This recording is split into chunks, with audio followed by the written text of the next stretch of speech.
আল্লাহর জিকির বাড়িয়ে দেন, দিন রাত আল্লাহর জিকির বাড়িয়ে দেন। সুবহানাল্লাহ পড়তে থাকেন, হাঁটতে হাঁটতে আলহামদুলিল্লাহ পড়তে থাকেন, আল্লাহু আকবার পড়তে থাকেন, লা হাওলা ওয়ালা কুওয়াতা ইল্লা বিল্লাহ পড়তে থাকেন, আস্তাগফিরুল্লাহ ওয়া আতুবু ইলাইহি পড়তে থাকেন, সুবহানাল্লাহি ওয়া বিহামদিহি সুবহানাল্লাহিল আযীম পড়তে থাকেন, দরুদ শরীফ পড়তে থাকেন, আল্লাহর জিকির বাড়িয়ে দেন। যত বেশি আল্লাহর জিকির করবেন মন প্রশান্ত হবে ইনশাআল্লাহ। যে ব্যক্তি রমাদান মাসে ঈমানের সাথে সওয়াবের আশায় সবগুলো সওম রাখবে, সবগুলো রোজা রাখবে, আল্লাহ পাক তার বিগত জীবনের সমস্ত পাপ মাফ করে দেবেন। দৈনিক 12 রাকাত সুন্নত যে ব্যক্তি পড়বে তার জন্য জান্নাতে ঘর নির্মাণ করা হবে। কোন 12 রাকাত?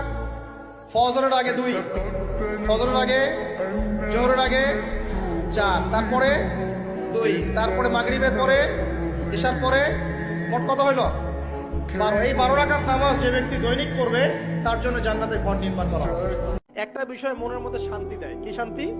যে এই দুনিয়ার জীবনটা তো আর চিরস্থায়ী নয়, এটা তো আর সারা জীবন থাকবে না।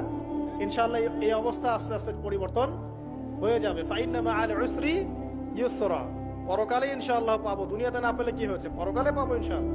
আল্লাহর কাছে নিরপরাধ থাকার চেষ্টা করেন, মানুষের কাছে না। আল্লাহর কাছে ফেয়ার থাকেন, আল্লাহর কাছে আপনি নিষ্পাপ থাকার চেষ্টা করেন, মানুষের কাছে না।